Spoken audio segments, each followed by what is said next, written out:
ঠিকঠাক মতো কাজ কর। তোর কতবার কইছি কাজে ফাঁকি দিবি না, শুধু কাজে ফাঁকি দিবি। আর সন্ধ্যেবেলা বাস বইটা নিয়ে চলে যাবি। নতুন বিয়ে করেছিস, কাজ কাম ঠিক মতো করবি না। হ্যাঁ, ঠিকঠাক মতো কাজ কর।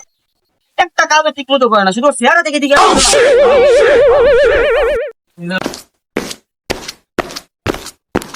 ভাই আসসালামু আলাইকুম। একটু কম লাগতো, ভালো খবর আছে নাকি? ওয়ালাইকুম আসসালাম ভাই। আরে ভাই আছে মানে, আমার দোকানে সবসময় এরকম তাজা তাজা কমলা, তাজা তাজা আপেল, তাজা তাজা আঙ্গুর আঙ্গুর থাকে। কয় কেজি লাগবে তাই বলেন ভাই? ভাই আমি কিন্তু কমলা নিয়ে গেলাম, বোঝা হয়েছে। এবার কিন্তু পোষালি ফেরত আন বলো। আরে ভাই আমি কত বছর যাবত ব্যবসা সৎভাবে করতেছি, আপনি কি মনে করছেন আমি আপনার পোষা কমলা দেবো? ধরেন সেই কমলাটা আপনি খাইয়ে থাকেন, তারপর নেবেন, ধরেন।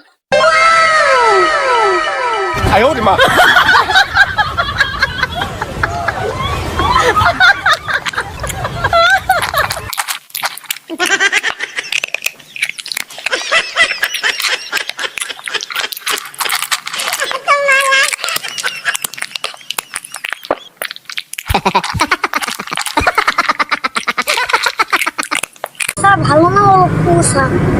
পোষা হ্যাঁ যা, একটা কমলা তো খাইতে পারিস। ভাই আপনার কমলা ভালো না, এই না আপনার কমলা। ভাই তাহলে চলে গেলাম। চল ভাই।